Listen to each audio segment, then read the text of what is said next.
Hello and welcome back, everyone. We are still live here in Munich at the World Interaction Design Day, which is live streamed 24 hours over the globe. And I have Alex with me here. Hi. Hi. How are you today? I'm fine, and I'm really happy to be here. So thanks for having me. Yeah, we're really happy to have you here. Tell me a little bit about your background. What did you study? What are you doing now? Okay, well, I'm a freelance UX and UI designer. And I work in the digital business since 2001, so pretty long time. And I started with a traineeship or apprenticeship in Germany, and I was basically working in an agency and working on clients and learning everything during that time. But it was not that complicated like it is today. So it was basically 64 colors and 2 fonts. So that was an easy time. And then I was working 2 years in another agency, and then I decided that I wanted to do something else. So I started architecture and interior architecture. But during my study, I thought, I don't know, I want to go back to where I came from, because I really like what I'm doing, and so I went back to my profession and kept on working in agencies. And since, to think about it, 3.5 years, I'm a freelancer now, and I'm working for different agencies, but also on own projects and products with clients. Yeah, that's more or less what I'm doing. That's great. If you guys out there have any questions in the chat, then let me know, and I'm going to read them out to Alex. That's your opportunity right here. You have prepared some files for us, haven't you? I did. What are you going to create today? Well, actually, I wanted to create a shop design, because I thought, since we were talking about trust and responsibility, I could show probably how the effect of trust would also boost the conversion, and I could talk a bit about that and design same time, hopefully, if I get that done. That's right. What does trust and responsibility mean to you? Well, actually, I think it's really important in times of fake news, and where you're not quite sure if what you're reading, what you're seeing is what really is real. That's why I think it's really important to create trust, that you can really trust the information you're getting on a website, and same time it helps to guide someone on a website. So if you trust the symbols and or consistency, if you see that buttons are consistent all the time, it helps you to surf on a website. So I think it's really important. Do you also think it's misleading sometimes? Because it looks great, but then it's fraud? Yeah, it could be. Actually, it happens sometimes that things are really nice design, and that you think you can trust that. But most of the time, sometimes you have a feeling. For example, I need to tell a little story, because I was trying to order a lamp a few weeks ago, actually, on a website, and it already looked really confusing, and I had the feeling that I'm not really sure if that's trustworthy. And then I thought, well, anyways, I ordered it there. But then really it took, I don't know, I think a few weeks, and they were saying every week that they are going to deliver it, and it did not arrive. And then it was a long fight to get the money back, and I finally got it back, but it was, I thought I already had the feeling that this is not trustworthy, and it based looks like on the really, design. Yeah, based on the design, and that it's so inconsistent, so not simple, so chaotic in a way, and unorganized. It kind of made me feel that it's not safe and not secure. And I don't know. So I kind of got the You got the impression already. Yeah, that I it's got not the- trustworthy. yeah. So I really think most of the shops, for example, you can trust are well designed as well. So it makes sense to put a lot of effort in design. So what effort have you put in here? I can see Bauhaus. Yeah, well, I thought maybe I can show some of my work, what I did. And this is not a shop, but it's a really interesting project, and I love to work on it. It's for the 100-year anniversary of the Bauhaus, the famous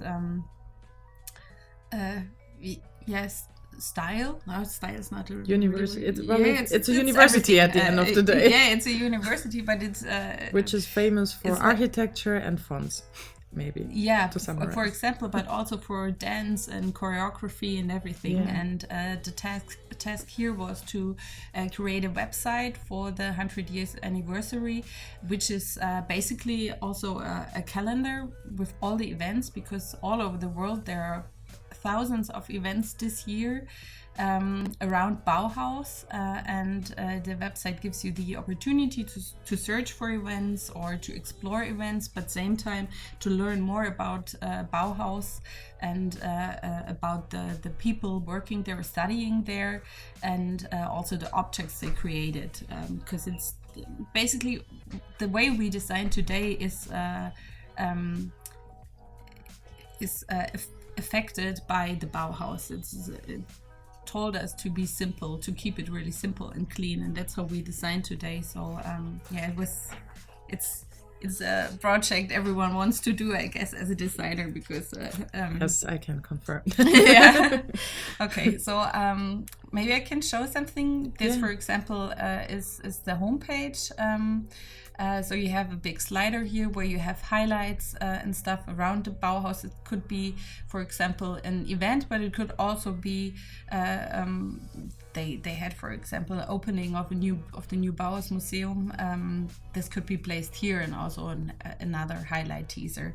And then, since there are also people who don't know what Bauhaus is, we have this little teaser here, which is especially for the users who don't know what it is, that they kind of get information about it, really simple, really clean. And then you have this big teaser here that helps you to explore all the events, so you can filter which kind of event you want to take part, and what time and where it is, since it's all over the world. I can zoom in a bit. Let's see here. And you did this file in XD? I didn't do it in XD because it started very early, this project. So during that time, I still used to work in Sketch. But what's really nice, why I open it here, is that you can import it to XD, and then you can keep working on it all the time. So we still don't know if this project is to be continued, or if that's it. Still not clear what happens after this year of the anniversary is finished.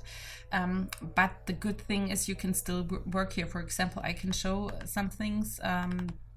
You have these 3 teasers here, and if you decide, no, I want to have a small teaser and a bigger teaser, you can use the resize function, and then all that you have to do is, for example, to take the picture and to resize it. Okay, it has a gradient over it. Wait, let me check. Okay. So you can still keep on working it even if you didn't build it in Sketch, which is really nice. And that's great. It's way easier, for example, in XD to collaborate with other people to work on the same file, and yeah, that's why it makes total sense to import it into XD. But it's great, right, that it is compatible with so many other programs, because I have done a lot of Photoshop and Illustrator files in the past, and I'm able to open them all in XD, and it's just there, and it's great, and you can just keep working on it. So and it makes life so much easier as well, because everything is just in one program. Totally. So. And I have to say, it's way easier, since it's a really big file. I can show that. Wow. That's crazy. It's easier to work in XD in it, because if you have really really big files in Sketch, sometimes it gets really slow and it's hard to work in it. And that's what I also love about XD, that it's really fast. Everything is and smooth. Yes. Yeah, Philip said that earlier as well. He had also a large file, and he zoomed in and out, and it was just it's just working. All you UX designers love things that just work. Of course. You don't care why, but it just but it's easier. That's what you want to do. I don't know if I should probably show some more things, or I can also. What is that? What were the sub pages? Was this one of the sub pages that you would get into? This here is one of the sub pages, and this is, for example, part of the program is a detail page for the program. And for example, what I can do with this file here, what we didn't do with the sketch file before, is I can prototype, create a prototype, and we could do this because I need to show it here, because otherwise it might be complicated to understand. Okay, because not on the artboard. Maybe we can put something behind.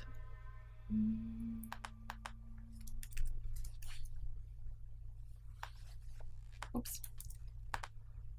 Wait. Oh, but there it has the names, right? Yes. Now it's working. So it is. It was just there. Huh? Where's it gone? It was just there. Had it for a second. I saw it. We're already hallucinating at almost 2 p.m. here from our live stream. No, it was there. I saw it. Yeah, I saw it as well. So I'm kind of wondering why it's gone. But in fact, just because we're live. Probably. That's what happens. Kind of strange. But the idea of this whole detail page was that this image is sticky, and if you keep on scrolling, the image will be sticky, and you will get all the information while scrolling. That was the whole idea of this website. Yeah. That's great.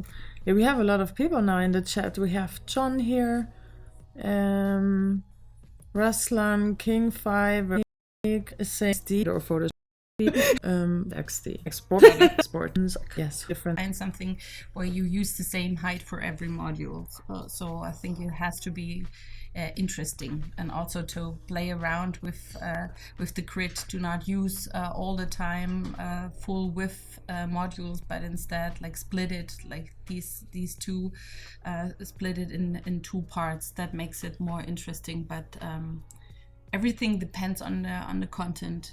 I'm a big fan of content first, so you shouldn't design something just because it looks good. You should really go with the content and think about what you want to say there, and simplify it, and keep it also. Do not place too many texts, for example, on landing pages, and offer a lot of possibilities to jump to other pages. So to navigate easily. Yeah. That's the most important thing for landing pages, I would say. Hope that helps, Brandon. I can't see any more questions for now, so thanks for answering them. If you have any more, drop them in the chat.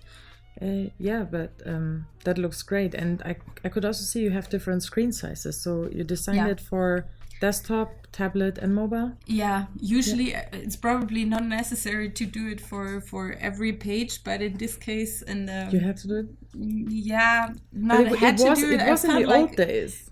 It was like that in the old days. You just had to do it. Yeah, that's true.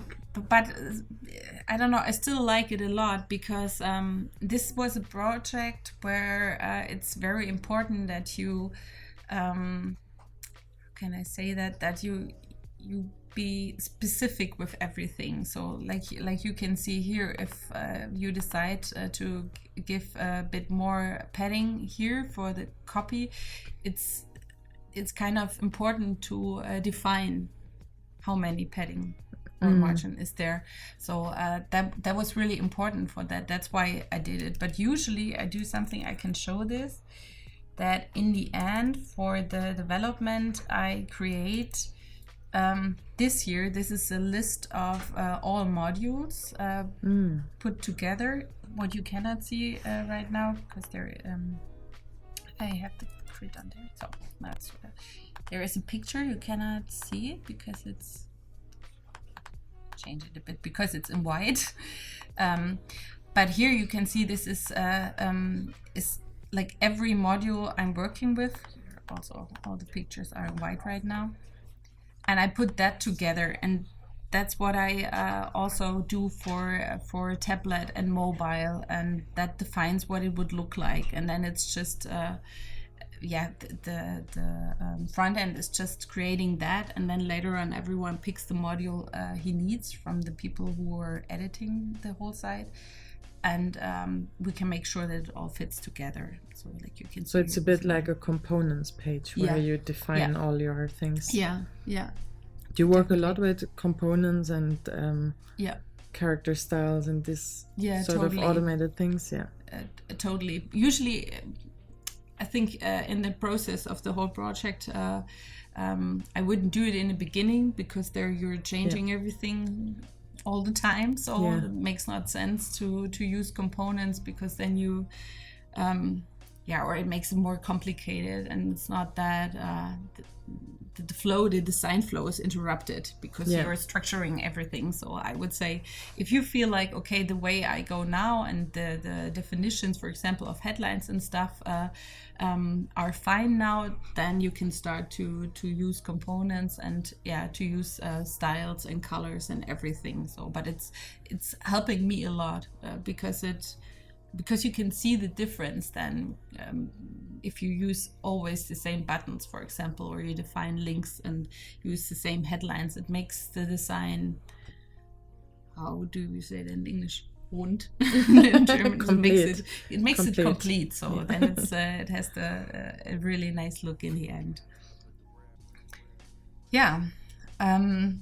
Well, okay, that's all about Bauhaus. I don't know, maybe we want to switch to what we're doing today. Yeah, you prepared something already, I have seen. Yeah, I did. I started a bit because it's for me it's not easy to work on projects I'm really doing, because I have to sign NDAs all the time if I'm working for agencies, and then we had that topic before. Yeah, so not a problem. Then you're not allowed to show the stuff. So that's why I thought maybe I can create something new. And what I am actually missing sometimes is something like the blank shop. So because I'm all the time looking for blank products, like for example, these tubes, for what usually packaging designer use a lot. Okay, so you mean packaging without any design? Yeah, just the blank bottle or cup or something. So because I love to do mock-ups and to create stuff, so and then wrap them around to see it. Yeah. So and that's something I'm missing, and I have a really good book. It's called Blank Slate, where you have all these blank products in here. And I thought what you could do, or what we could do, is also do a shop where you can, for example, download or get delivered the blank product. So that was my idea for today. And at the same time, I thought maybe we can work on that and explain how design or how also content gains trust, and that's good for the conversion of a shop. So I thought that's something I could work on. That's a great idea. So your persona for this project is a product designer that wants to apply their design on blank bottles or items. That was the idea. Or you can set up your own online store, and every bottle that you finish, sell it. It's also that. We're talking business. All these business ideas. If you guys have any idea out there, but that is just what jumped to my mind. Once you finish showering, now my bottle is available. No, but for now we keep it. Well, we can keep that in mind. We keep that in mind. But for now, our persona is a product designer that wants to get plain products to test their design on it. And you are creating an online shop for these user group. Yeah. Okay, so what I did so far is to create a stage, more or less, where we, for example, if we have new products, it's just I just added a picture, but for example, a tea dish that we could highlight it in this at this stage, and then you Did you take that picture or no it's from Adobe stock actually. Yeah. So I put it in there, and then I thought maybe we have to teaser with the new collection, for example, blank cosmetics and blank dishes. I still didn't edit to that, but I already have the cropped images here. For example, blank plate. Where did you get these from? That's from Blank Slate, from this book, but I had to crop it. That's why I don't have that much products, because they photographed it with the background, with the gray background, so I had to retouch everything. So did you import the Photoshop files then? Or no, I was saving it from Photoshop as PNG before. I see, and then drag it into XD. Into XD, which I have to do right now as well, since there are some things missing. So, oops, that was something I didn't want to do, because the cool thing is you can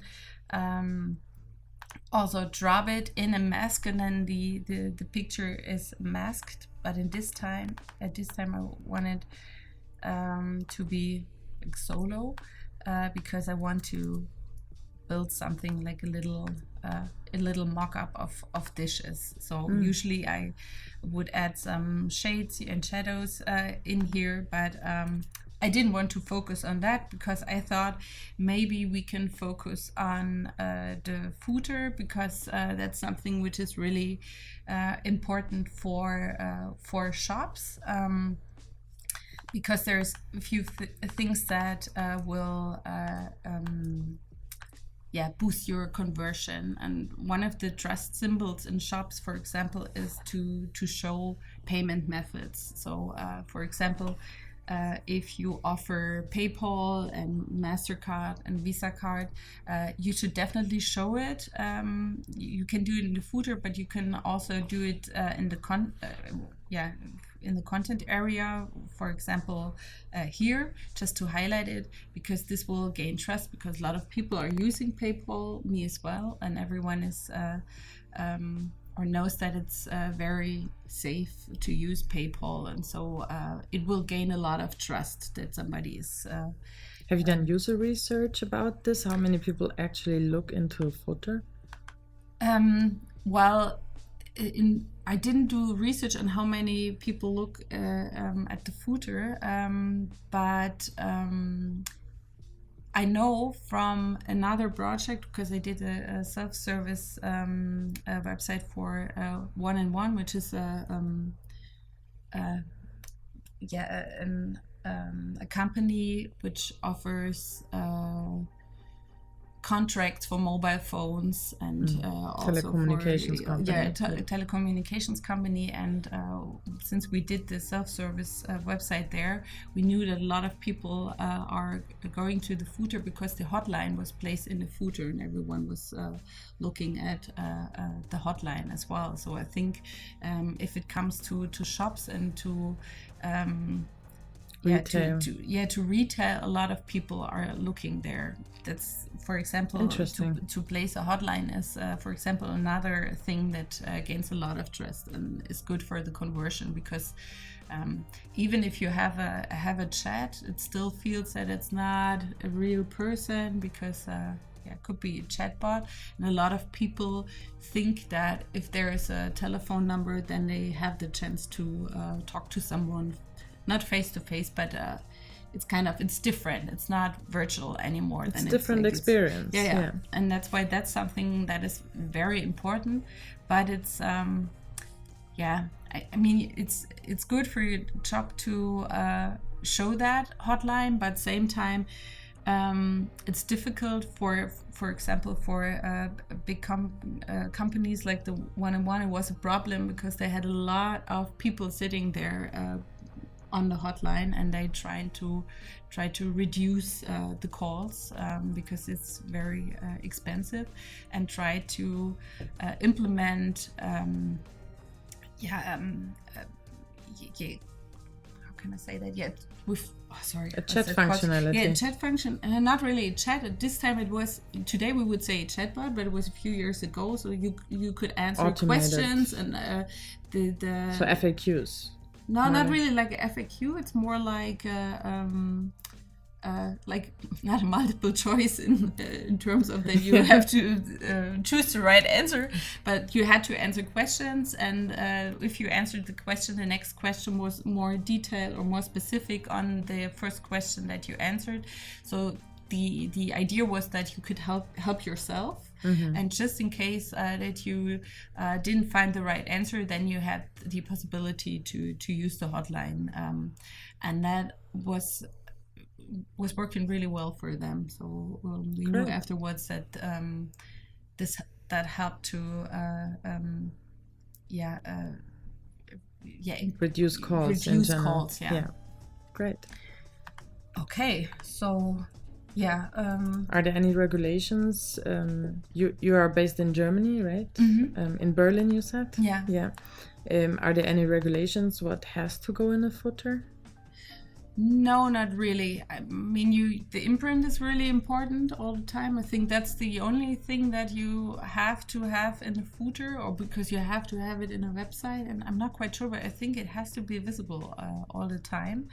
But usually,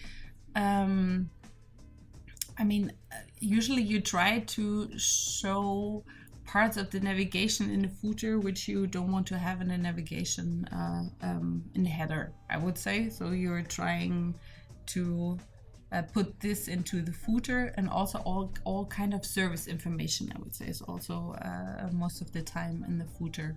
And for example, like functionalities like that you can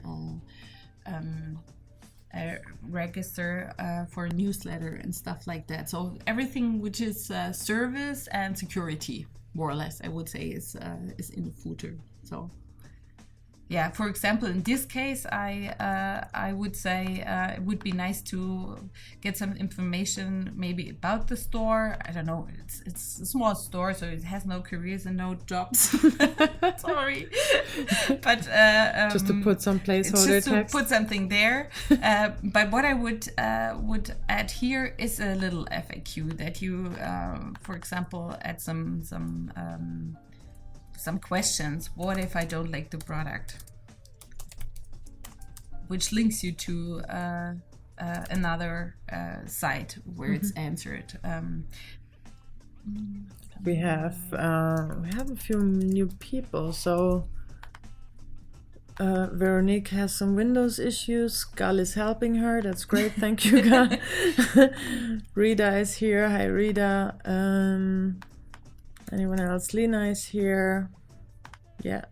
And Andre. Welcome, everyone. Thanks for joining our live stream at the World Interaction Design Day. And we're just designing a footer. Don't know what else could we ask. If I never know, like if I get stuck and I don't know what to put in there, there's a plugin that's called Lorem Ipsum. Yeah, I can highly recommend that, because then you don't have to think of it. Are you working with plugins? Yeah, I do. Yeah. Do you have the Lorem Ipsum one? No, I think I don't know, but I can add it. Yeah, maybe I can add it. Like you can see, it's already opened. What I'm using a lot is the Icono plugin, where you can add icons pretty easy, and change it's based on a font, so you can change the font. Or the font style, and you can change the thickness of an icon. That's something I really like to use. But cool. What were you saying? Lorem Ipsum. I like plugins that are just named by what they do. Yeah, that's it's very easy to find them again from a UX perspective. So note to all developers out there. Oops, but I have to. I think you just need to accept things. Okay. You know, trust and no. responsibility Okay. kind of thing. But this is just a... I think when you change it to the area text, and then you just expand to whatever size you like, and then you just I think you don't have to highlight the text. Just have the box selected, and then you run it. And I think there's a German one inside. Even I saw last time, like when you use a drop. I see, yeah. Maybe we can use that one. See if it makes sense. Let's see if it makes sense. Yeah. Actually, I never choose anything, but. Aha. Okay. That's actually really a text.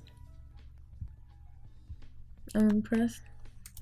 So it's a the really fairy long tale text. book is in the Lorem Ipsum plugin. So if at any point in time you get bored, you want to read a story. Okay, I would. You can use the plugin too. Okay, I would take it apart because I want to have a few questions. So actually, I would say I extend the line height a bit and put some lines in between just to make sure that you can see that's different things.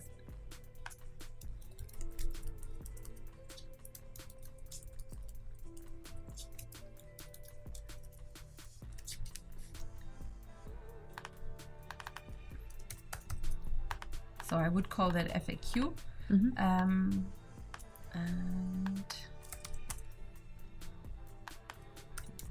recording as well. Would that be the point where you're going to create a text style?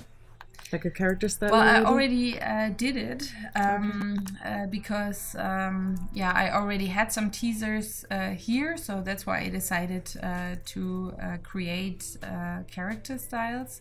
But I didn't add this one, so let's add it.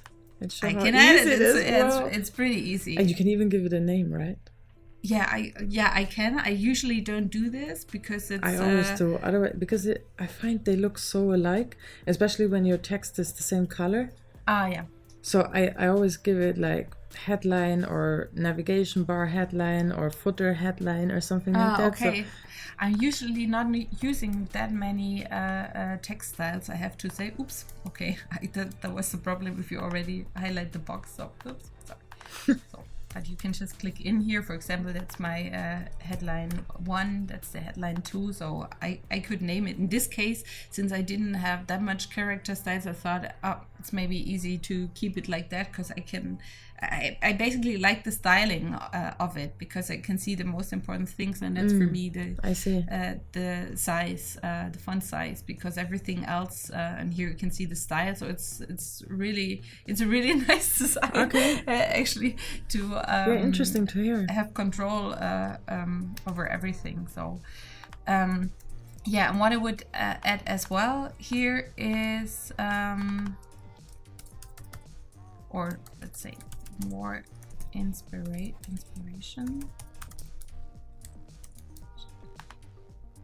It also has autocorrect, isn't it great? Was it an autocorrect? Yeah. Oh, okay, I didn't even see it.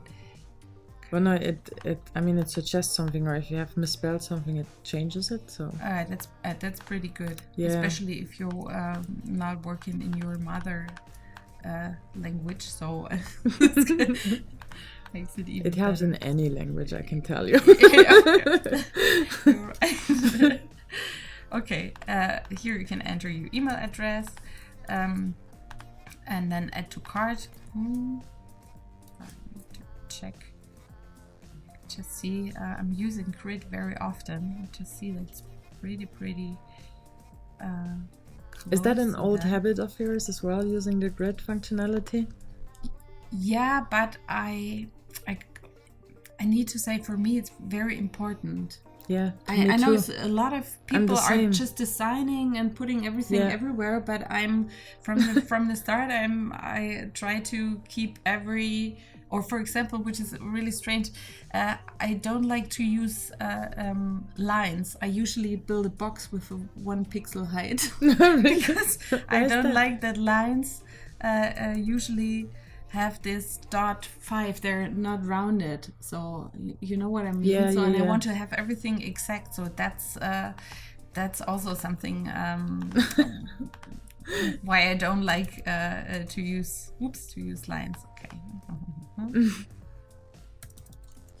Okay, maybe I would basically add some more height in here. But for the lines, you are not using guides. You use the automated, how it snaps. Yeah. Yeah.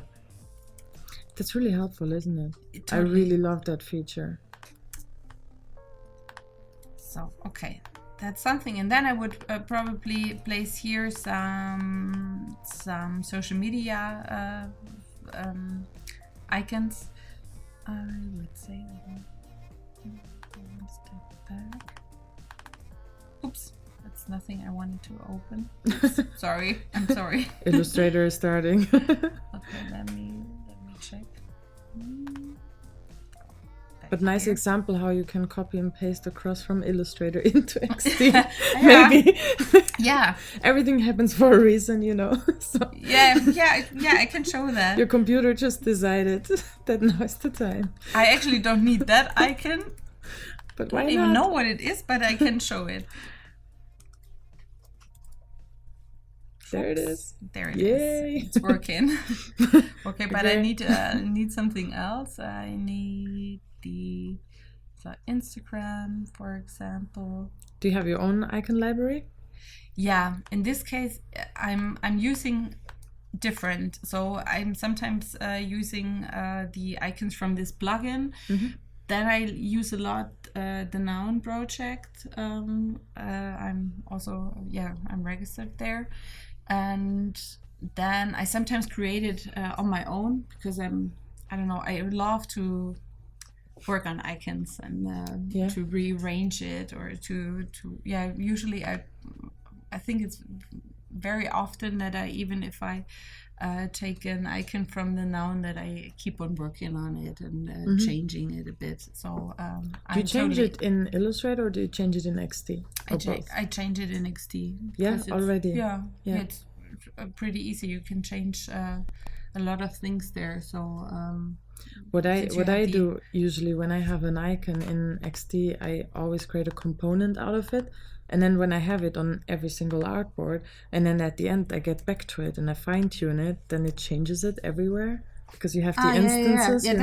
I love that feature. See, I have this close component here, but since I just started with that, I didn't do it that much. But usually, I in the end of a project, I start working. It helps so much, doesn't it? Like when you have your master component, and then at the beginning when you have to focus on the flow rather than whether it looks pixel perfect or not, then you focus on the flow first, and then at the end when you get back to it, then you fine tune it and it just changes it all throughout. It's so easy actually. For example, in this case I would say I don't want to have the background, and there you can add everything here, so you just have the F of Facebook, and that's a great example. How quick you did that. Yeah, that's nothing you have to do in Illustrator. You can do it here since you have your points that you can add it. It's pretty easy. And you just deleted the anchor points with the backspace key. Yeah. And via double click you can add how's it called? Anchor. Is that called? You know what I mean? The Bezier points. Sorry. Huh?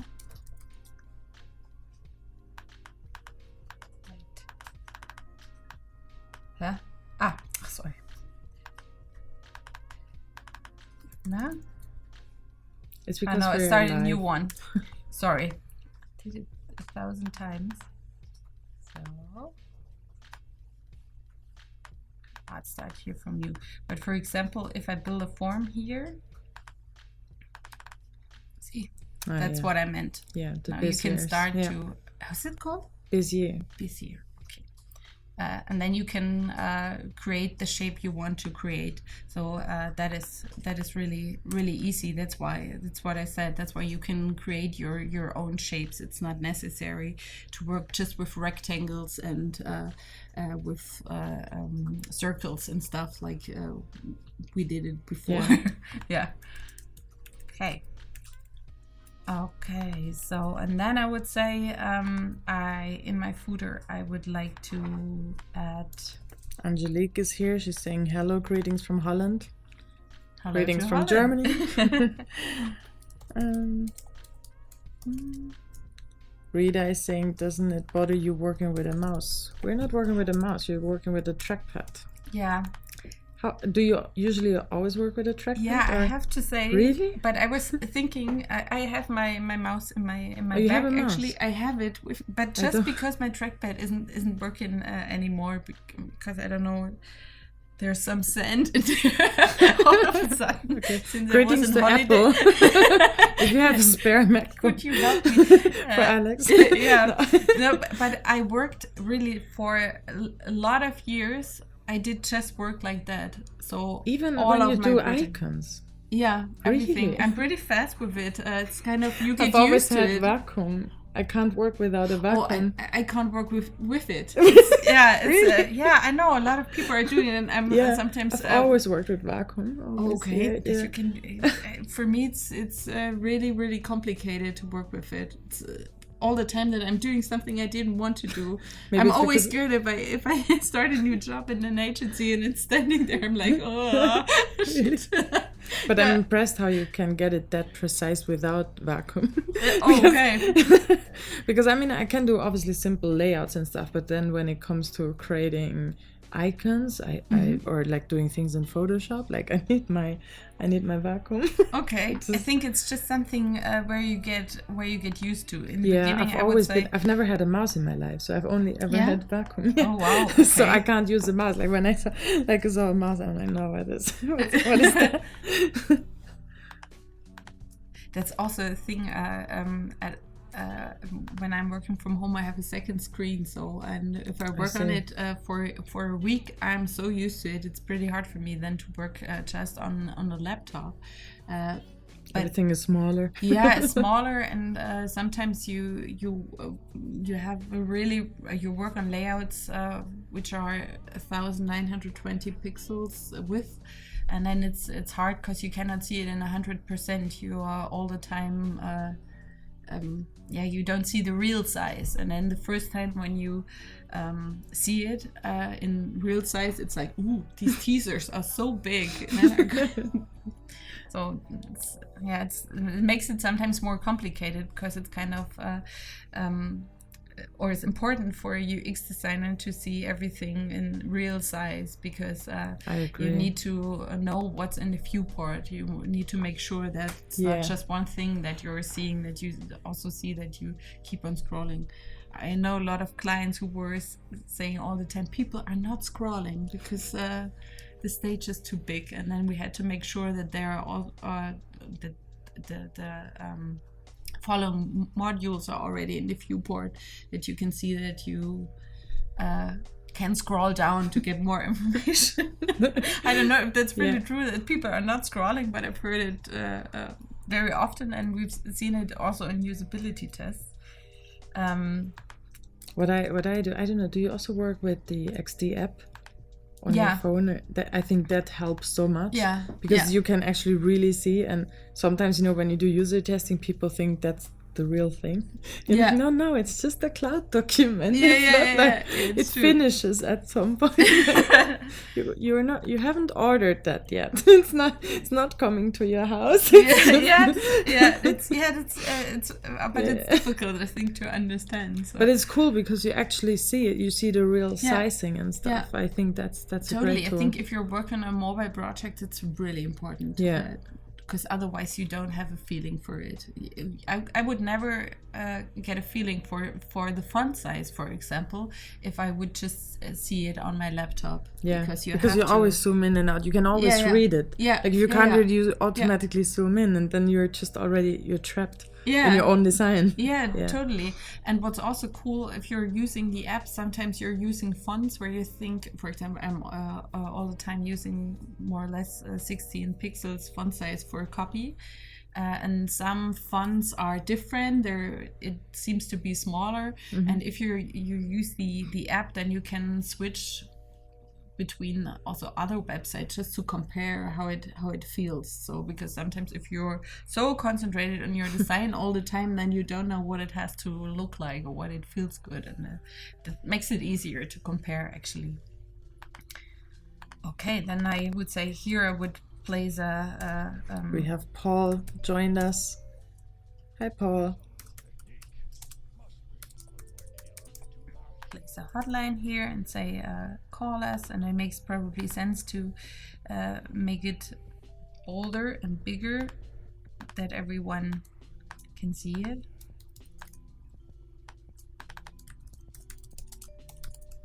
Do you work more with area text or with point text?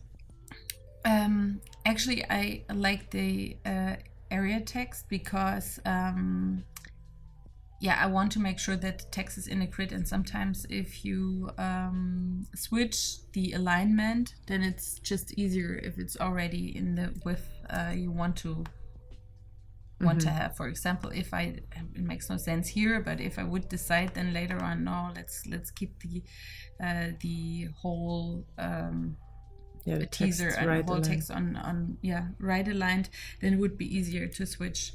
So I think for me it makes it easier to work. Okay, for example, then here, and then what we could do as well, since we're talking about trust and responsibility,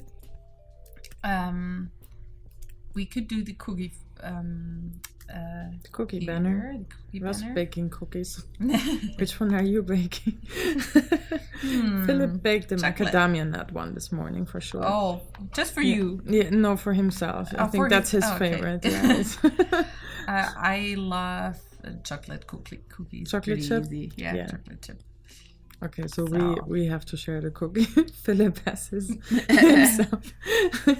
We have a lot of cookies today, so okay. So and then we have this cookie banner. What was the word for UI kit? UI kit. Yeah, that was the word I was searching for. And that offers you a lot of opportunities, and I would like Which is your favorite cookie? Let's see. Well, first of all, I don't like cookie banners which go full width. I don't know why, but I don't like it that much. So I would, from a design perspective, I would watch out for these ones. And I also want an accept button and the possibility later on to go into the settings and rearrange some things. So that's why. Let me check.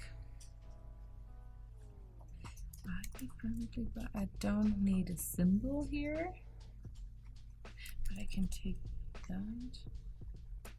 So how would you go about it? You just find your cookie and you copy and paste it into your document, and you change it in your document? I would do so. Yeah. I would probably go for that one. Yeah. Have you read the text? Philip said this morning there are different texts in all of them, and I have to admit I also didn't pay too much attention.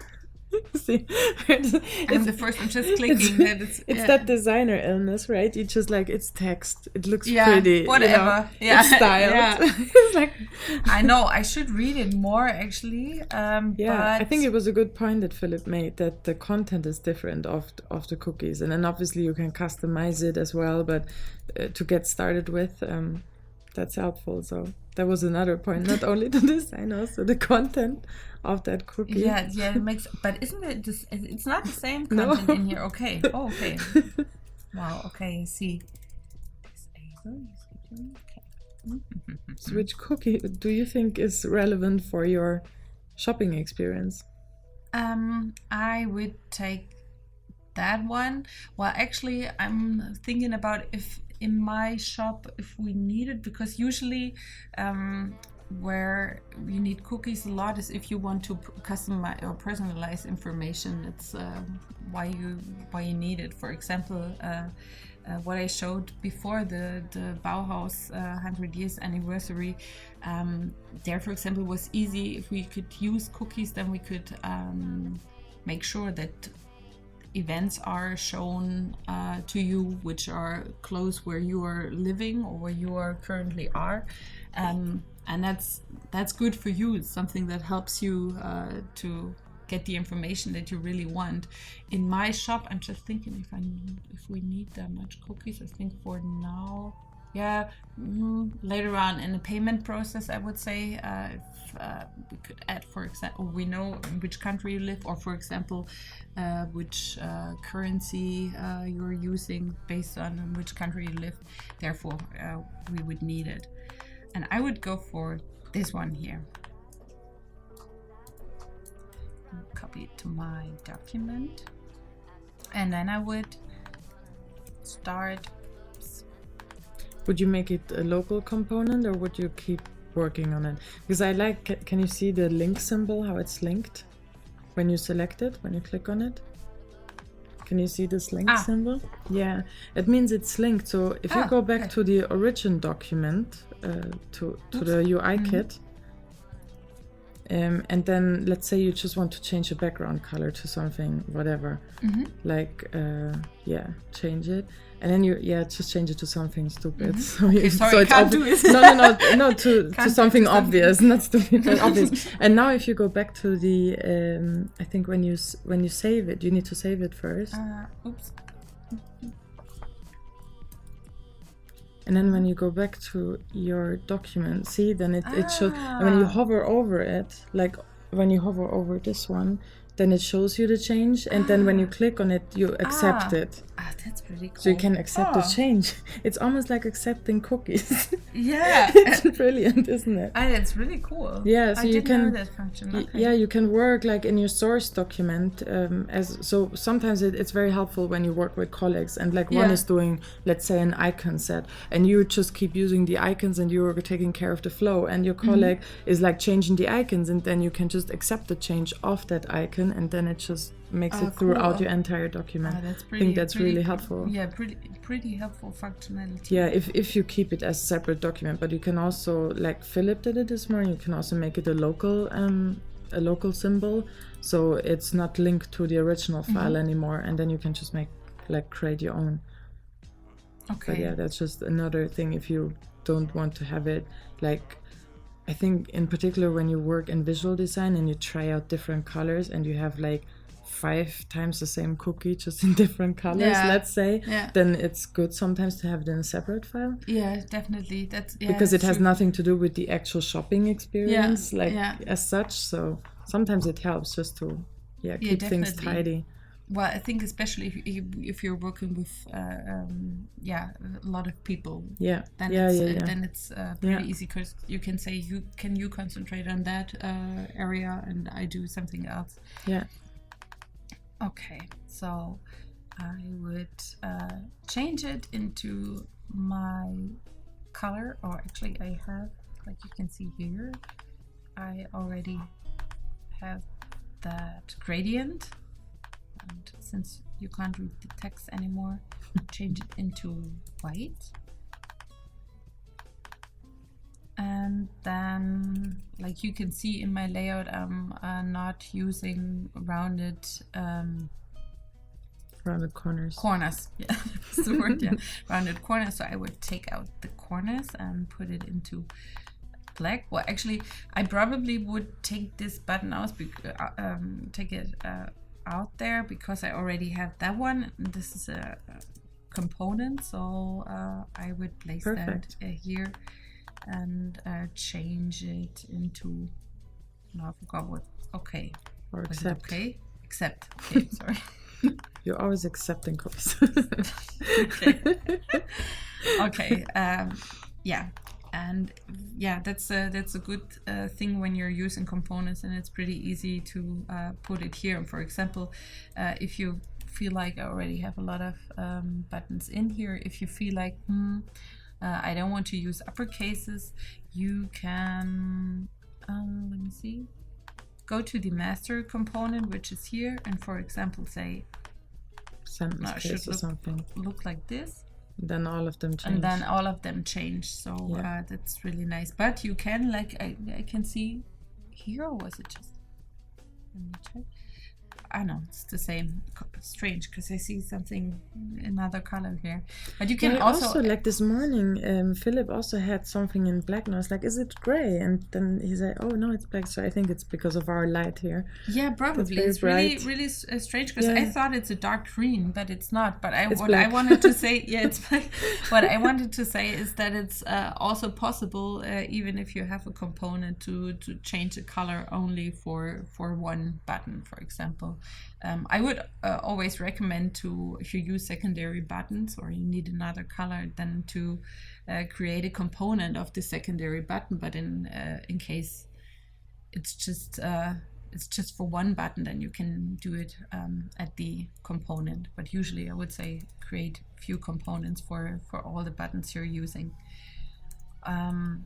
Okay, and what I would do here as well, for example, we could place a hotline here, and I would also recommend in the shop to add a hotline, not a hotline, an email address.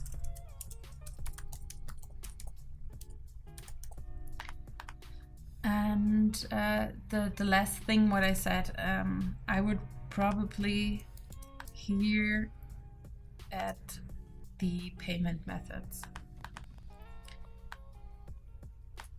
I already downloaded. That's what you said for you is the most important part in the footer, right? Yeah, that, and what a lot of companies are doing as well is to for example, to add also the delivery options. It's also important, because I don't know how it works in other countries, but for example, where I live, there are some delivery services that don't deliver to us, but or they give it to a pickup store all the time, even if you're home. And for example, if I would see that's the only delivery service for this shop, I would probably say maybe you can get it somewhere else. So it's kind of helpful for everyone to see the delivery options as well. It's the same with the payment methodologies. I've also worked on a lot of financial projects when I was working for IBM, and it was so important to always display which credit cards are accepted, because there's nothing more frustrating than once a user has done their selection of products and then they get to the very, very end and then your card isn't accepted. That's the most frustrating experience, and that's also how you lose your client immediately. So yeah, I think that's great.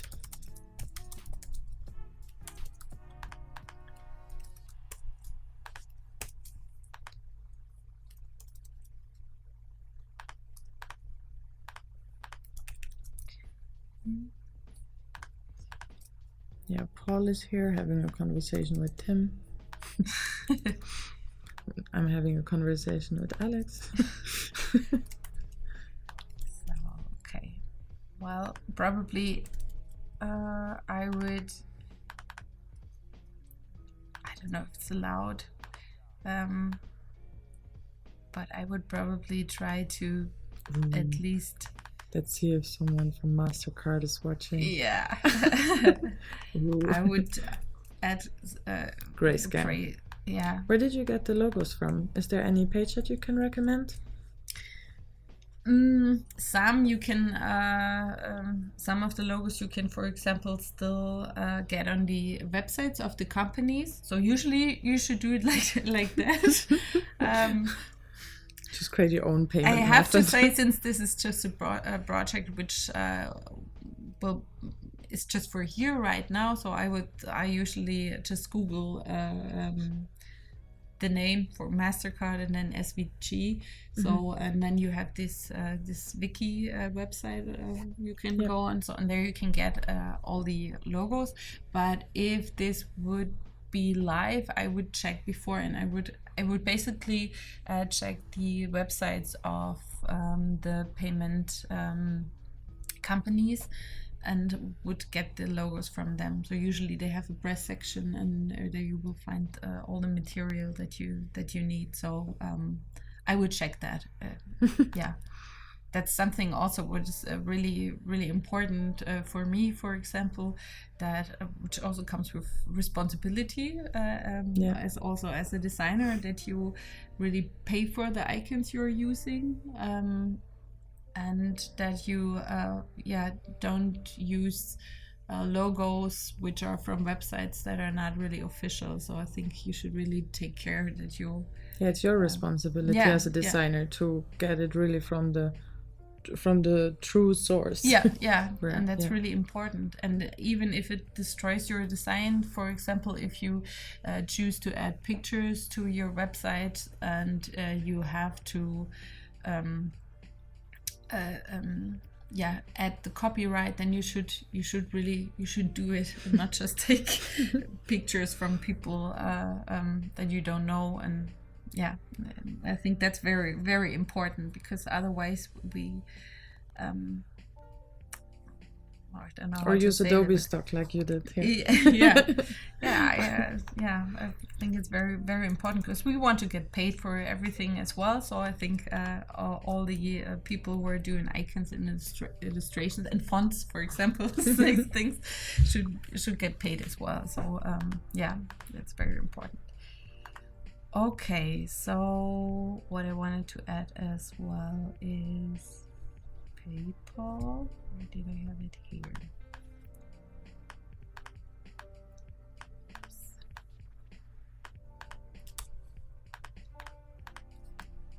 Oops. Nah. That's a trackpad thing. Yeah, I know. Yeah, I was just thinking. It's probably just saying. Because of that. When you have a pen. Then it's easier. Yeah, I find it easier, but yeah. Yeah, it's definitely... Because you only have, like, the pen is, you know, how thin a pen tip is. So it's... Yeah, it's... like 1/10 of your finger nail. Something like that. I know, but I'm pretty tiny. Yeah. Okay. Well, actually, it's really... Logos are really big right now. I think they could be way smaller. Didn't I do it already in gray? I can't find it anymore. Strange. I think that's not allowed like that.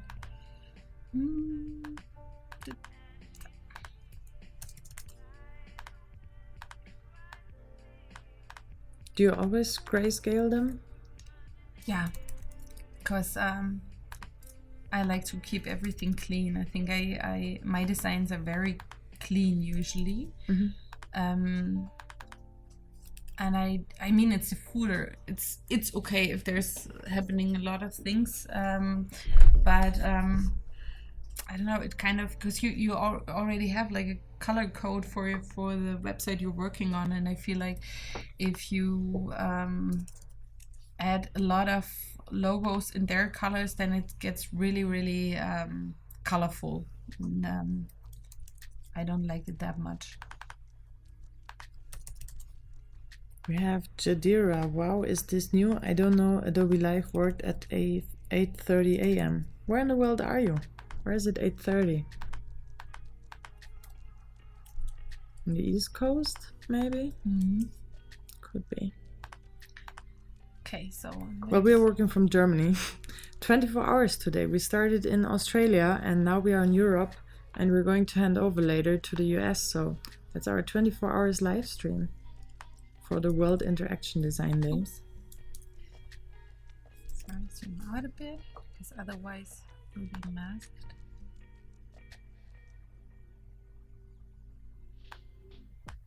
Is that your trustworthy library of payment methodologies? No, it's all the... that would be fun. All the Worldwide payment methods. Yeah, if you need icons, contact Alex. Yeah. Yeah, I'm totally into icons. That's my favorite thing. I also love to Payment do icons. not just payment. Why? I'm not quite sure if I'm allowed to do this to kind of rearrange that. Yeah. We will see if anyone complains in the chat. Yeah. Can Alex do this? Let me know. Rita is saying you're reminding me of myself. I align everything all day long.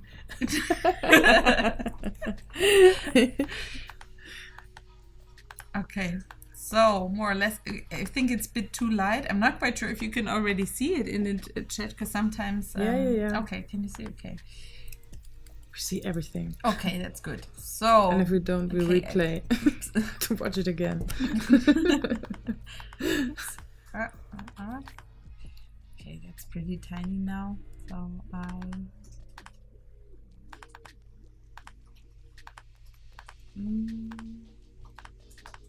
okay, well, I keep it like that. It's too complicated now.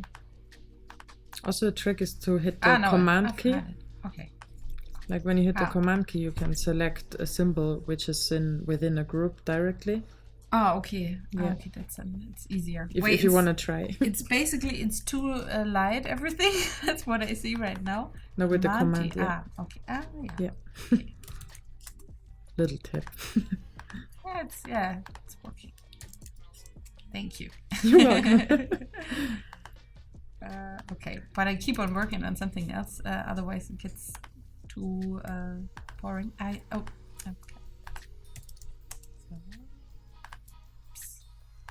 Okay, maybe I should work on the grayscale here, but since this is taking some time, I think I keep on doing. Yeah, that's what I said. What visual designers always get lost into, right?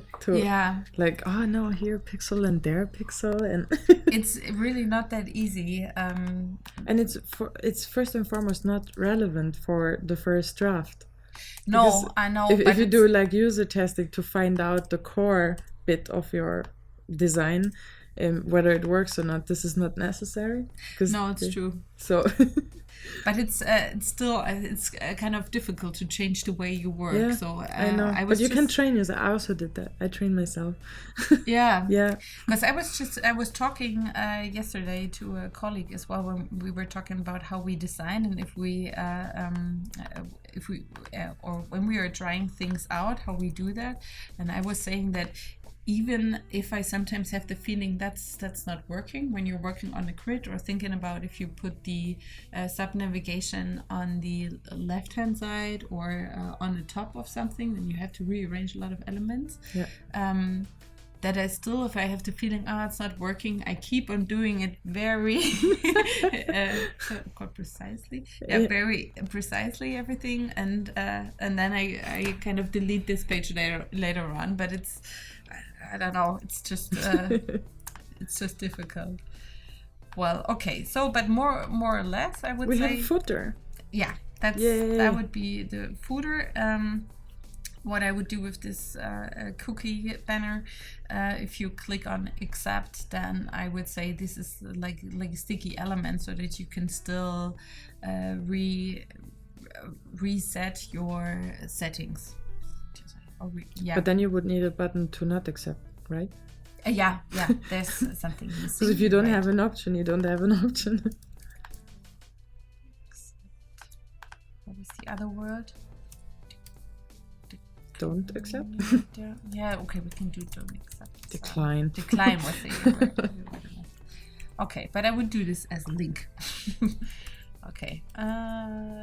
Okay. Yeah, more or less it's like that. And I think then I would like to work on the designs, or keep on working on the designs. What I did is the stage of the article of the product page. So what I would like to have, actually, is there a shortcut where I can just see the layout and not the other things? Except I don't mean that one, but here I can see it as well. But I'm just like that. It's everything you're working on. So you just see one artboard, you mean? Yeah, no. only the artboard now. Okay, okay. but so now it's easier to see. I would like the article page with the possibility to switch between different pictures of the same product, and then this could be a breadcrumb. So I don't know if it's really necessary, but could be there. There's a little arrow missing. And then probably you have the product name and then the price of it, and you can decide how many of that you want to add to your cart, and then you have this button add to your cart. And if you are adding it, I would like the cart to be expanding. Expanding, or like in, I don't know, maybe I tried it out right now that the rest of the content area is responsive, so it's changing. It's not an off canvas which pushes everything to the left, but it's still there. And what I liked about this expanded card is that, for example, if you're on this page, and I can oops, I can, for example, use these teasers as as related articles, for example. So you could say, if you like blank slate, maybe you also need a bottle of beer. And let's say you keep on scrolling. Wait, I need to add some information here. Let's say you like this beer bottle, then I would love that you could just drag that picture and drop it in this field here, so that this article is also added to your cart. Probably we need some text in there saying. Are you using that a lot with drag and drop? Are you using that a lot with drag and drop? Well, actually, I cannot really answer that question because I didn't see this kind of functionality before, but that would be something we would need to test, but it would make it way easier, I guess. You know how I answer myself these questions when I have like this kind of ideas? Then I always think, because I always design mobile first, and I'm always thinking, would you be able to do that on mobile? And on mobile, I would probably not see the card. So the answer is no. Well, and then okay, forget about it. Well, that's how I speak when I'm speaking to myself. No, but it makes total sense. Well, on mobile, I would definitely, for example, if I would create a hover here with the card icon. Well, we can do this actually. So that if you are hovering, then you see the add to cart, and you can, for example, on mobile, you could have this button visible all the time, then you can still add it. But what I like about such a functionality is that you're imitating the dragging, so I take something in my basket. This is like I see the what you experience of a supermarket, that you drag your stuff and put it in your basket, and that's something what I liked about that you can just put it in there. I see what you mean. It just makes sense if it's pretty easy. In this case, the products are easy because they're just one color, and it's all about that you decide whether you want 1, 2, 3 or 4 of them. But you don't have to choose. But it's obviously not working if you want to buy clothes and you have to change sizes and stuff. Then it's too complicated. But for products like that, for like grocery stuff, it's probably one of these things that are worth user testing. Yeah, totally. To find out, because I remember I've done so much user testing, and how many things came out there, because sometimes you think you have a great idea, and then when you do user testing, then you think, oh, actually not. That's true. And because no one gets it. Yeah. And then sometimes, because you think, oh, you're so creative and you came up with this new thing and that should be so cool. But then when you actually do the testing, then you think, okay, take a step back and go back to basics. Yeah. It's so often like that. Yeah, I think it's... I have the same background like you, so if you're a designer, you always think about innovation and something new, and you want to create something special. But then it turns out that patterns that everyone knows are still the best. Are still the best. Yeah. And It's you a can bit be like, sure that they are working. So and it's a everything bit else. like margarita pizza, you know. Why adding things on top of it? It's just a margarita pizza. That's a real thing. And the best thing. But you know what I mean, right? Yeah. It's like sometimes totally. it's just best to go with the basics because it always just works. Yeah, Everybody totally. likes margarita pizza, but all the others, yeah, you know. I think you have to test it. Sometimes if you wouldn't try something new out, then there wouldn't be any innovation. Yeah, I agree. So you have to test something, but what I would... But that's also how you grow as a designer, right? Because you tried it and then you can say, I wouldn't recommend it because I tested that before and XYZ has happened. Yeah. I would definitely also, if I would have tested it and find out that some people are using that and some not, I would probably also offer the opportunity, like it is here, to still press the button so that you still make sure that everything is working in case it's working but not really good work, or you so have to true. figure that out. Even though it's like a double functionality, but sometimes it helps to educate users on a new functionality to have a double feature. That would help a lot. And what I think, because sometimes it can be frustrating for designers that you always use the patterns everyone knows. Then you can always add like little animations or micro interactions, and that makes it more explorative. Yeah. Okay, you know what I mean. Exploratory. Yeah. Okay. And I would like this element to be sticky for the prototype later on. First of all, what I really like about XD is that you can always see your viewport. So this is already in the design. If you click on the artboard, that you can see, okay, this is my viewport. And because I would like this element to be sticky, then that I can slide the rest, but this element has to be sticky, and I can. And you probably have a reason why the text is right on that line, don't you? Like your text over there. Because I also had that in one of the user testings I've done, that when the text is not like this directly on the line, then people don't think that they can scroll. Right?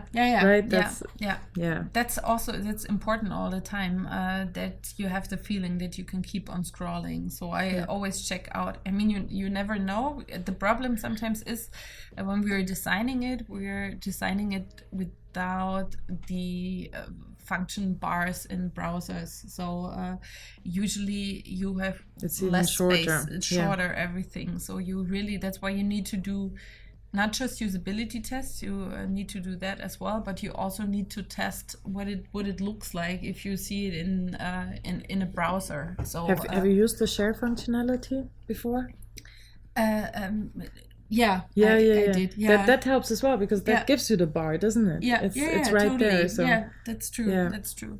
I use that sometimes, just like instead just of to check, like the mobile app, to test it on the mobile phone, I just use the share link, so it generates my link for me, and I can look on it how it looks on a browser when like all the top stuff of the browser is there. That helps. It's good. Yeah.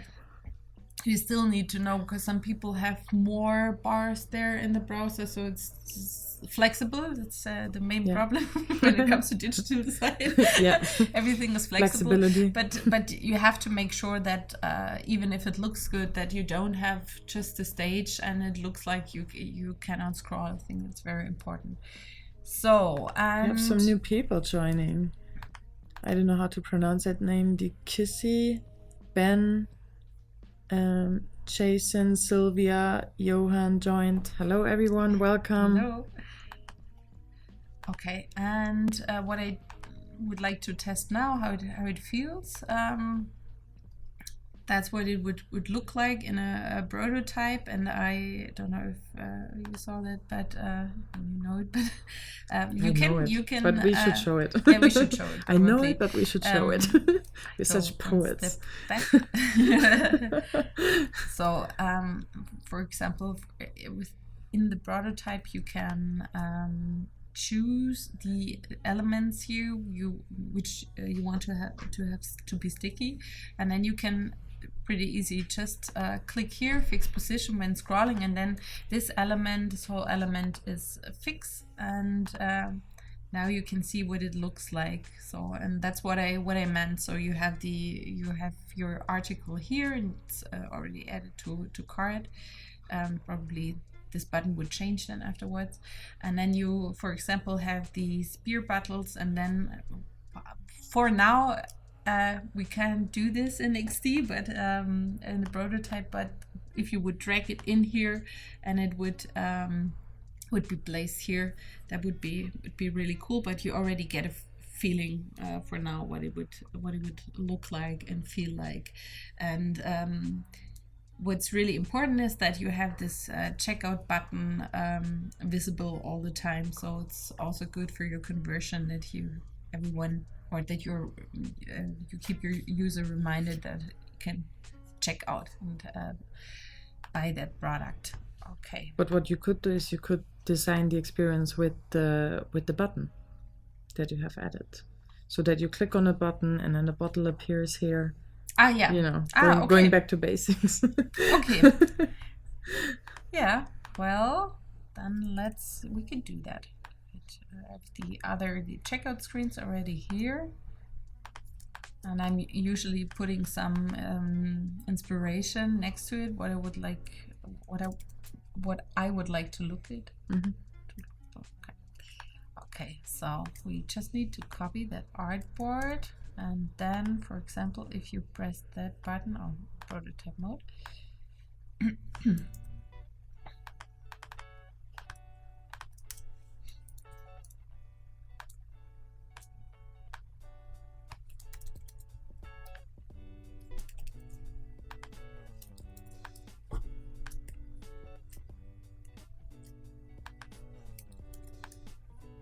We have Jen, Anutai, OC. Yeah, welcome, new people. The later it gets, the more people are waking up. I Yeah.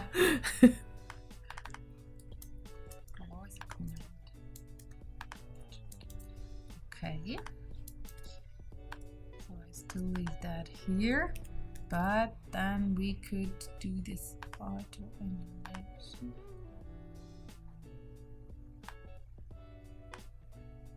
Go here and see if it works. I think you have transition.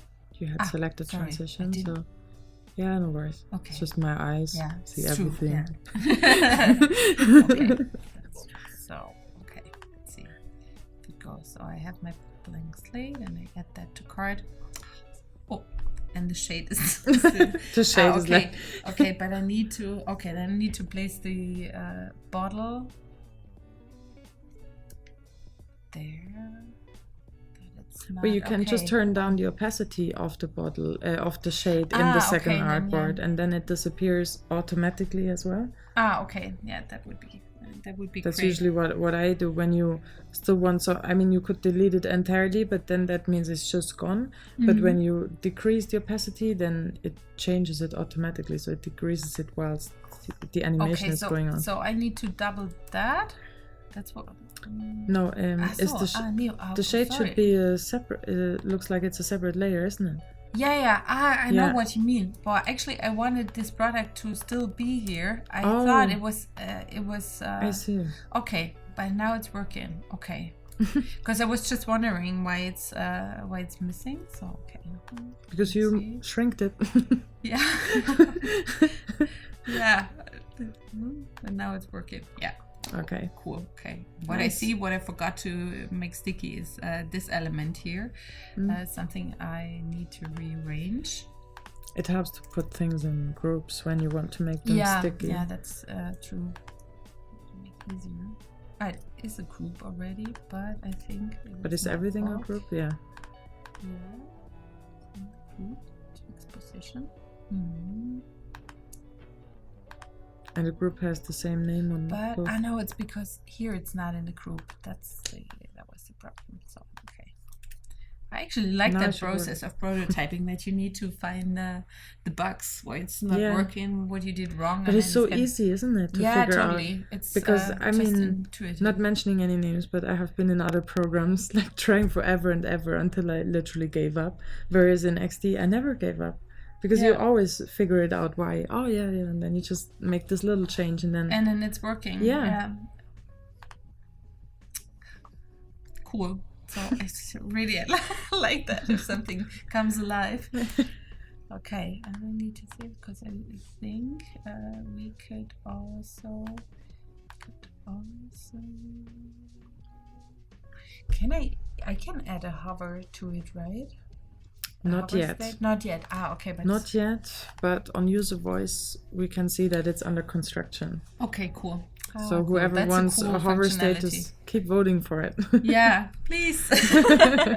Okay, yeah, that's pretty But cool. soon you need to come back and then we demo it. Yeah, actually, I have to say, when I've been here, it's 1.5 years ago, and since that, it's just really, it's a wonder how many functionalities came alive since that. Because I was, for example, missing a dotted line, and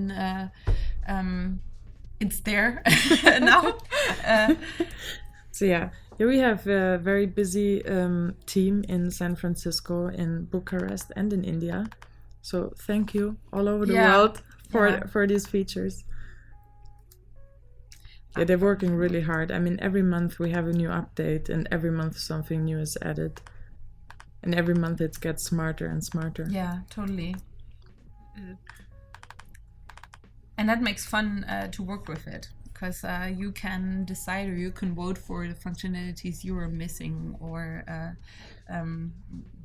you can decide what is more important to you and what's not that important. And I think even though a lot of functions have been added, it's still so simple and so well designed. It's the best designed program. So team, I hope you heard that. Yeah. In San Francisco, they're probably sleeping. So I hope they hear it later when they watch the replay. But the guys in Bucharest should hear it. So yeah, thank you guys.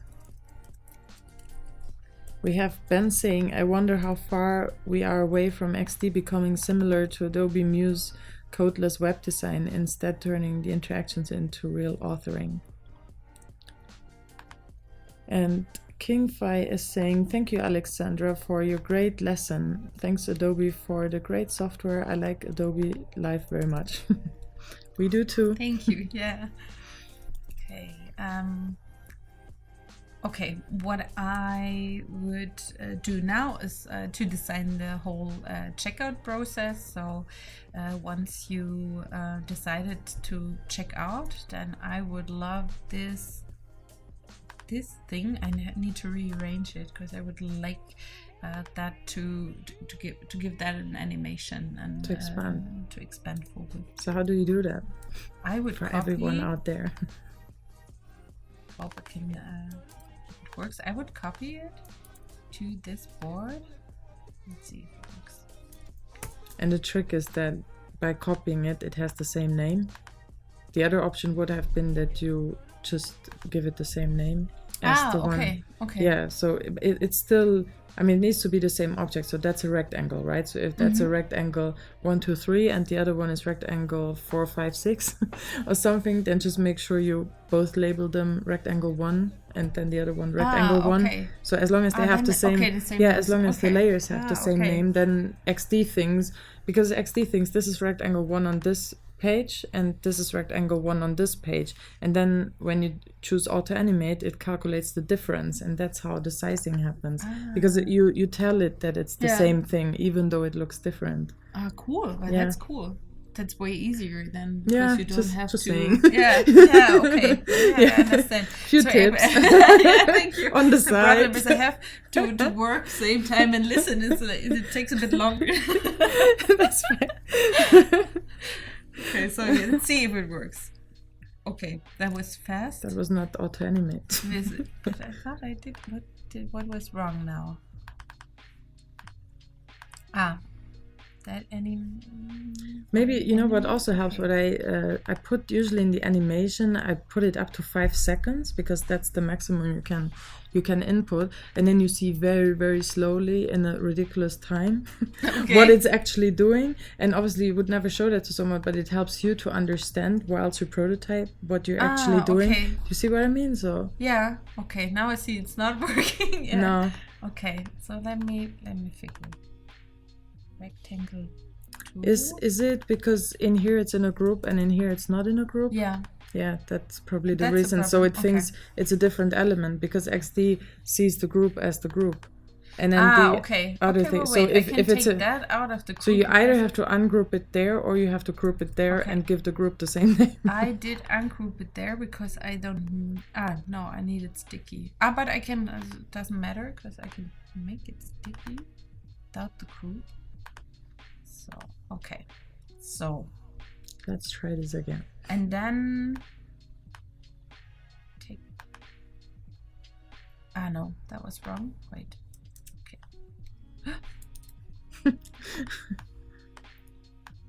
What would we do if there wasn't command set? Okay, so now it should work. No. Okay, I did something wrong. Let me see. Rectangle 1, its position. 1 now. 2. I think it's something weird. Auto animate. If I put that button, click that button, and so what I would do to even get started, I would create an entire new artboard, so not using this artboard, and then copy and paste this one on the new artboard to make sure that it has the same name, and then use the responsive resize and just scale it up. So that's probably the quickest way as a tip, and that might work.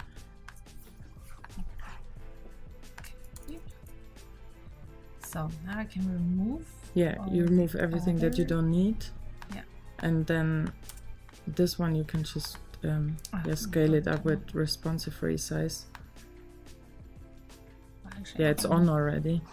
So you can just drag it to the side. And then you can just adjust a few items. And for the button, I would just make it transparent.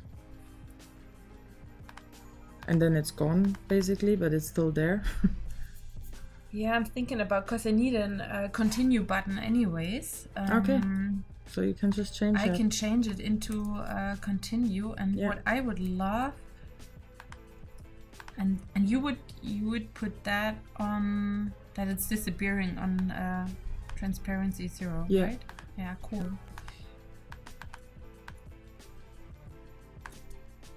Yeah, that's even cooler because I can. I was just thinking that I auto animate this gray background, but I can animate everything here. Yeah.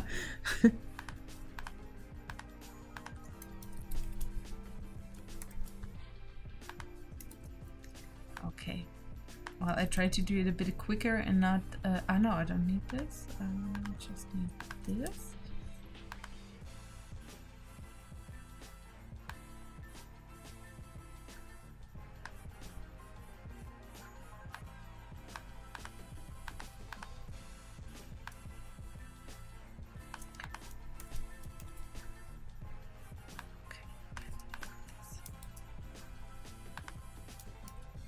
Matthias is asking, what are we trying to do with auto animate? Yeah, that's a question, right? We'll show you. We'll show you. Stay tuned.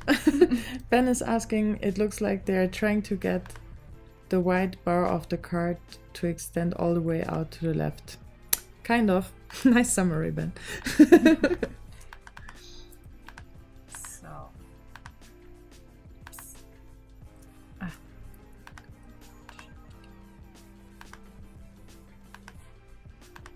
Sorry. That's fine. Takes a while. We have time. All day, 24 hours. No, not we, but everyone. Okay, so just place it. It's not exactly, it's all a bit chaotic right now, but I would like to see if it's if the animation sometimes you have working. to work chaotic and not to be too precise to just get the animation right. just would like to put that here. So, okay. Okay, now we see if it works. So first I would like to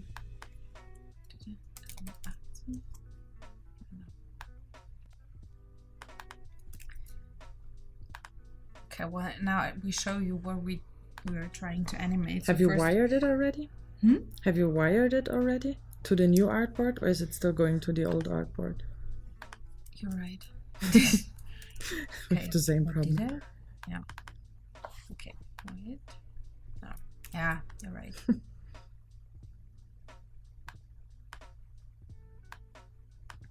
Okay. Okay. So what we are trying to do is actually to animate the full checkout process. So for example, here in this state you already added the blank plate to your cart, and then you decide to add the beer bottle. See, now it moves smoothly. Yeah. And then we press checkout because we want to buy everything. Because it takes 5 seconds. So we have to speed up. We have to speed up the animation somehow. But did it auto animate? I think it did. Yeah? Okay. But it's just the fading. No, it's not. I think this is something because I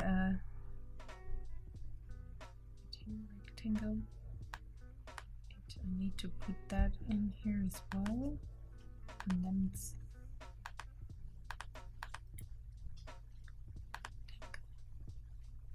I think now I know what it is. What is this here? I think you're wiring different elements. Yeah. Okay. But try it. I tried. I mean, out, we have 3 so. clicks now, so what can go wrong? I know that it's working, but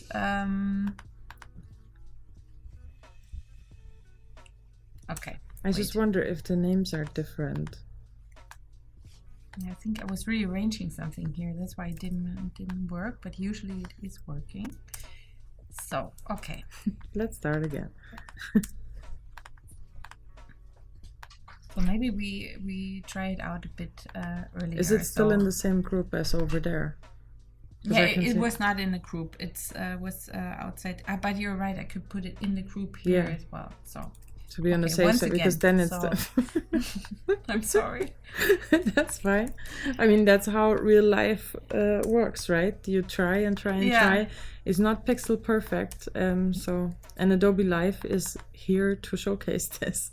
So okay. So first of all, I try to find out. Let's try if this. That works. Yeah. Okay. So let's go step by step. Okay. Yay! Isn't that cool? In 5 seconds time, your card is expanding to full screen. Everyone who didn't recognize that. Everyone in the chat who didn't get it, now is the time. Can you play that again, please? Yeah, it was such a moment. Because I found out that, because there was one little thing I would like to add, because this whole content was fading out. That's what I don't want. So wait, check out.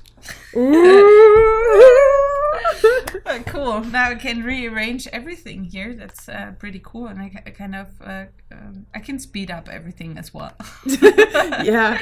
Why not 5 seconds? Well, it's 1 second. So okay. Do we have any comments to that? Come on, guys.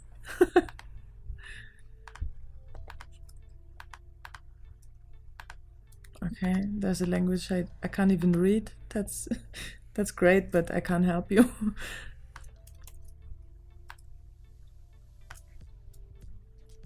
Rita said, I was praying that it will work finally. Thank you. It was just because of you. Everyone is happy. Cool. Okay. Yeah, what a life-changing moment. Yeah, totally. You see, I'm smiling also. Once you get there, you get there. Cool. So, okay, now I can rearrange everything else. Now you're back at the grid. Yeah. 1 pixel, 2 pixel. Yeah. See, there was a short moment of There was a short moment of, I don't care about grid. It Yeah. just needs to move. Yeah, but that's a process. That's a process. You first have to make the bloody thing move. Yeah. And once it moves, you can design it. Yeah, exactly. Okay, so I would like to add, but I should take care that's not in the group, right? Okay. What you could do is to also paste it into the other artboard and move it outside of the artboard so it slides in. Do you know what I mean?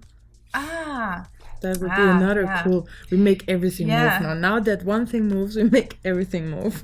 That's cool. Just to keep our really chat entertained. Okay, I need to figure out. Okay, well, first I paste this process bar in here. And I have to.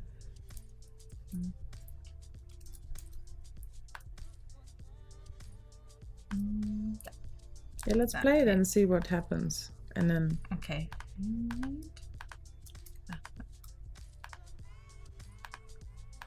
Thank you for your tip with the command. It's way easier. Yeah, command is great. So, okay. So, now that I have that, I first would like, I need to rearrange everything. Now that I see it, I feel like I don't want to have circles in here. I would like to... We do that another day. Yeah. We get the point. Okay. So let's see. Check out. Yeah. Cool. And see, it just suddenly it's there because it doesn't know where it's coming from because it's not on the first artboard. You see what I mean? Yeah, I know. So it helps if you had it, let's say, on the first artboard and you make it transparent so it fades in, and that will look cooler. Or you can move it just outside of the artboard and then it slides in. Okay, I would love to try the second option, that it slides in. Yeah, it's cool, especially when you do presentations in XD, like phew, phew, phew, phew. From every side, things slide in. Oops. And it's just like, where did you do that presentation? In XD. So let's see. I think you still have to move it one pixel in, you can't see it, so that it's on the artboard. Okay. Do you see what I mean? Otherwise it's off the artboard. Okay. You cannot see it. Okay. Yeah. Okay, now it should work. Let's the try only it. thing what I would like, because otherwise I would like to have it, because the animation is more quiet, same height.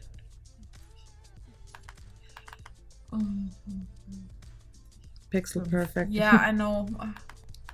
Yeah, but I see what you mean. Yeah, because then it just slides. Yeah. On one path. That would be nicer.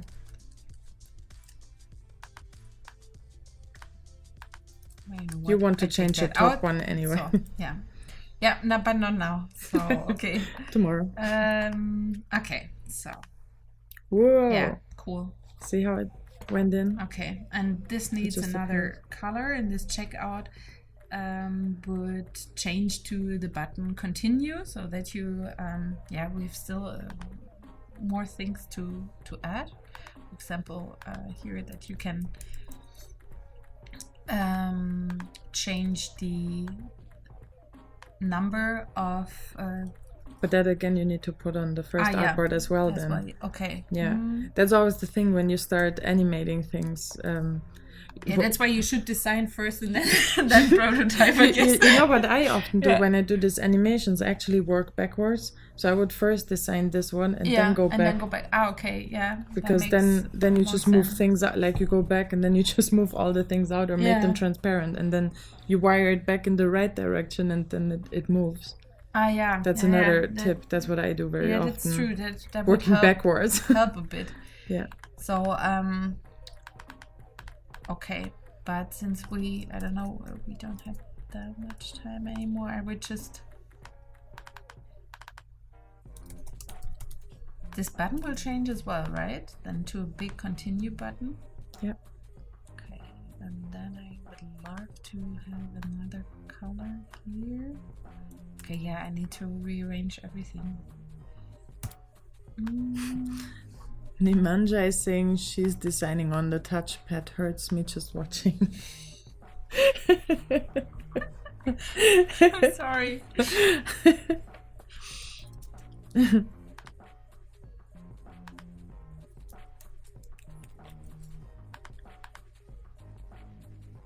Well, whatever you feel comfortable with, right? If you want to work with a mouse, you work with a mouse. If you work with a graphic tablet, you work with a graphic tablet. If you work with a trackpad, you work with a trackpad.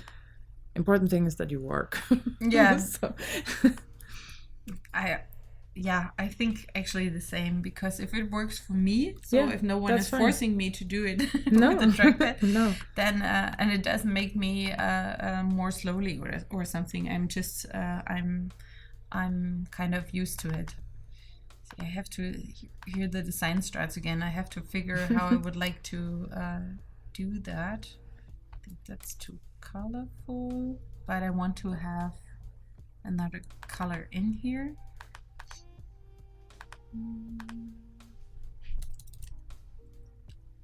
It's very great.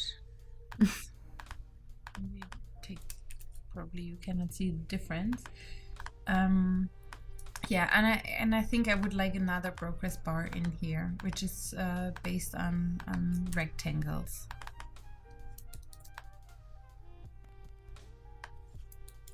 Oops.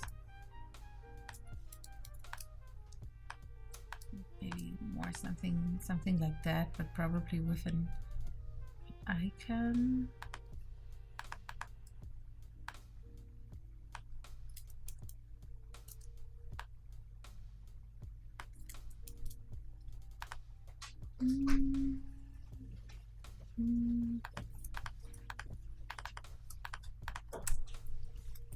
Yeah, I can do this later on. But the idea basically is that if you can continue here, then you come to the next page, and you still have this gray background, and here you can see all your stuff that you ordered, and then you have the forms with the delivery options, and the last thing is to edit your payment information.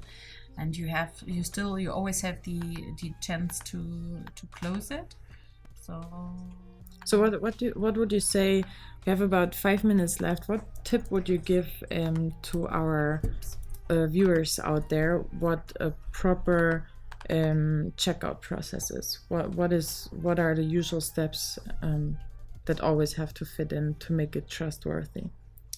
Well, the steps should always be that you can rearrange your order, or take things, delete things, or add things to it. Then you can add your delivery information, and then you can add the payment information. Makes also sense. Always have the delivery information before the payment information, because in case you want to add or you give the possibility that they have an invoice and they want another address on their invoice, or use the same address like the delivery address, then you already have the information. Because I think what's most important is that you reduce the number of forms or input fields in forms, because that's also a big big reason for people to just leave the page or stop the checkout process, because there are too many input fields, too many informations, and too many informations means for people always that they have to be very transparent, and they don't feel comfortable with it. So I would say that's one of the most important things, and it always depends on the product, which kind of information you have to. So the less information you have to input, the more likely it is that people trust the website and the checkout process. Definitely, yeah. And they don't drop out. Yeah. It helps, definitely. Any more tips that you have for like a booking, or like this experience of buying something? Just thinking about. Well, what I said before, I don't know if new people are coming in, that you always display payment methods or the delivery options you have, and also give always the opportunity that you can contact the shop. So via email address or hotline or something. That's very important. It would be great also to add a chat, for example, to a shop that you can ask questions if you're not really sure about some things. So that would be my tip. And then it's depending on what kind of shop you're doing. I think that's why it's not that easy to give like a general tip. Yeah, that's great tips. Yeah, we don't have any more questions in the chat as far as I see, but thank you very much. Coming up next is Rufus again, continuing the stream with Torsten. So thank you very, very much, Alex, for being here and for demoing your shopping experience. That's really great. And we made the thing move. That was great. So yeah, thank you very much and enjoy the rest of International Interactive Day. World Interaction Design Day. Long day. 24 hours. So stay tuned. Thank you. Thank you. Bye-bye.